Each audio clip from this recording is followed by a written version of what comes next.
Hello, my name is Rich Howard, owner of Architectural Builder Supply, and this video is to bring you a closer look at the Pemko number PDLAA26D/15.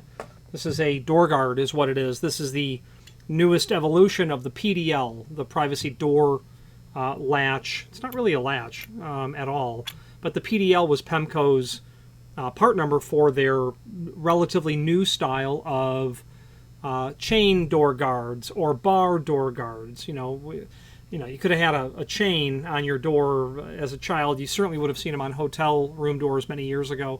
Those turned over to the flip bars, but they're still door guards.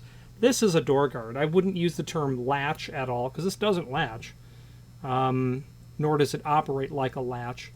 It's a door guard.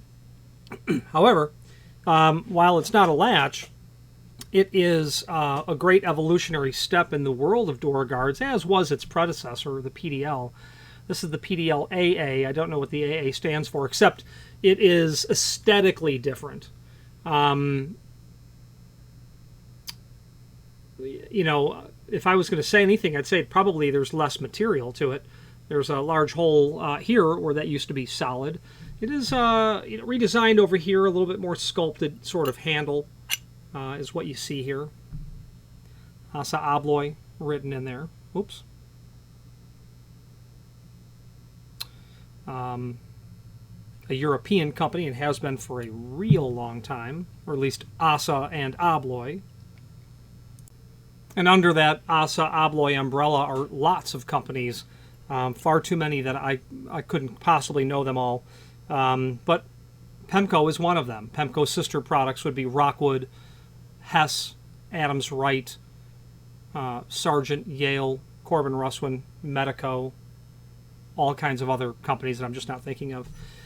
So this is the next evolutionary step in the privacy door latch, or the door guard.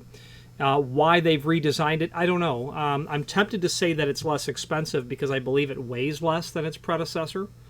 But it's an attractive looking item. Now, what makes this better than the original chain door guard or the fold-over, flip-over door guard? The fact that neither of its predecessors were fire-rated or handicap compliant. This is both. And the way that this will work is it's handicap compliant because its surface area is permissible according to the federal mandate for handicap compliance. That's number one. It meets the criteria for usability. It's fire rated, or it's UL listed and permitted for use on fire doors. This is the inside. Okay, your door would normally, well, your door would sit here. Okay, and I could open up the door a little bit. If the door were to be open and you flip that and then let the door close, it just closes and your door latches. Okay, so that's what makes this UL listed as well. I don't see it on here anywhere. May not be required for it to bear that mark. Obviously it's not, but its installation instructions bear it out. And if you're doing a fire door audit in a hotel, let's say, you'd be able to determine, using the as-builds of the building, and then contacting the manufacturer and ensuring that this item is permissible for use on fire doors. If you're doing a fire door audit and you see a door guard other than this, you should probably look into that as a potential violation of the door being fire rated. Why are the other ones? Well, the chain is just going to hang there, okay? But that flip door guard, we've all done it. I've done it. I do it every time I'm in a hotel. Flip that door guard open, let the door rest against it, run down the hall to get ice, and then come back. That eliminates the possibility that it's fire rated because of that exact reason, okay? So anyway, that's what makes that the way it is. Completely reversible, thoroughly non-handed, can go on either side of the door. It's going to include 3 fasteners for you to be able to get it attached to your frame. Hopefully there's some wood behind there. It will come with a template that you will apply to the frame, allowing you to locate and mark your holes. That's how you're going to get that installed. Okay. Come with installation instructions. Not much to see there. Determine the mounting height. Apply the mounting template sticker to the frame at the opening height. Drill and punch 5/32 pilot holes. Mount the latch on the door frame. on top of the template with the fasteners provided. Check product performance by extending the PDL lip and allowing the door to close. This should push the PDL to the disengaged position and the door should open freely. So pretty simple and straightforward. The installation instructions haven't changed at all, even though the product's been redesigned. It's still the original PDL. Let's switch now to the screen view, and let's take a closer look at the supporting documentation. Okay, here is the item that we are looking at, and in fact, this is the predecessor. This is the prior item that we have here. Okay, you can see that it was closed there on the side. They've made a change to the handle itself, and by the time you're seeing this video will be linked to the correct or the current item. Anyway, you get the picture. Literally get the picture. Now, the manufacturer's page and this data will be listed. There's a nice original factory image of the product showing it in all of its operation and how the door ventilates, so to speak, when it's pushed fully open. It's going to crack open a good 1/2 inch. Documents linked to down below this video is the cut sheet, which is just simply a summary of everything that we've gone over. Not much to list here, but they do tell us the other finishes. 3 for polished brass, 4 for satin brass, 26 for polished chrome, 26D/15 for satin chrome or nickel, BSP for black suede powder coat. I believe this is just die-cast zinc, is what I believe it to be. Line drawing, just for reference. Tech sheet. Yeah, Zamac cast zinc. Cross-references are here, and all of these items are incredibly, they do the same function, they just differ slightly in design. Barrier-free, meets the requirements of A117.1 2009. You're going to want to make sure that you install that at a height compatible with ADA compliance as well. The A117.1, that document, I will show you where we have that located in the site in a moment, where you'd be able to pull up and see where that's to be located. You won't want to exceed 48 inch, I believe, for that.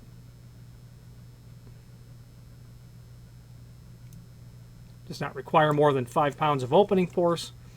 A vertical rise of not more than 1/4 or a change in elevation. Yeah, this is in regards to a threshold. Overall height no greater than 1/2 inch. That's a threshold reference. UL10B, UL10C listed. And after that, there's this document called Cell Sheet. Revamped PDLAA brings a sleek and stylish design to interior corridor openings in hotels or dormitories. The new contemporary design maintains the latch's simple operation. Pemko's redesigned PDL is compatible with existing accessories and is easily retrofittable with the legacy PDL. Allows the door to be opened for identification while providing privacy for the guest or resident. And it does not allow the door to be held open, avoiding door and frame damage caused by a door slamming against a traditional flip latch, the run down the hall to get ice routine.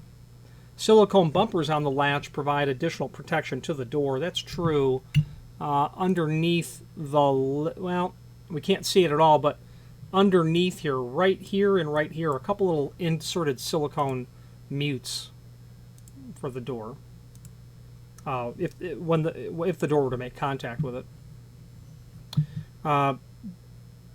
This does not interfere or prohibit the proper operation of fire doors, because there's no way that this can be used to block or wedge the door in the open position. Okay, so that covers all the documentation that we have here. Now, below this item is a link to the manufacturer's page there, and when we click on that, we'll get to see not only all of the Pemko products that we sell by means of this horizontal navigation, but also a link to the manufacturer's website, their full product catalog, but also that A117.1 2009 document, the Accessible and Usable Buildings and Facilities Guide, A117.1, and this will give you all of the criteria for all things that govern the Americans with Disabilities Act in terms of how the requirements of that mandate the way hardware will be applied to the opening and how it can and cannot be applied to the opening. Let's wrap up this video on camera.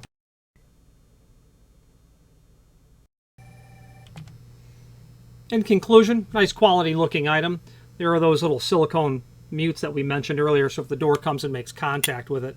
Also helps deaden the sound of the unit closing to a certain extent, I suppose. Okay. Weighs about 0.56 pound. Actually, let's take a look. Yeah, it does weigh less, substantially less. I'm looking at the weight of the original model. It was 0.78 pound. So they've shaved some zinc off of this and redesigned that casting. And they're going to save themselves 20% zinc on who knows how many giga millions of these they're going to make and manufacture. So it's a redesign. It's probably a less expensive item to manufacture, I'd imagine. Probably. If you have any questions on the PDLAA and this 26D/15 compatible finish, satin chrome, satin nickel, or any other Pemko product, please feel free to reach out to us. And thank you. Again, thank you for watching, and if you've enjoyed this video, please click thumbs up, please subscribe, and maybe even send the video to someone that you know. Thank you.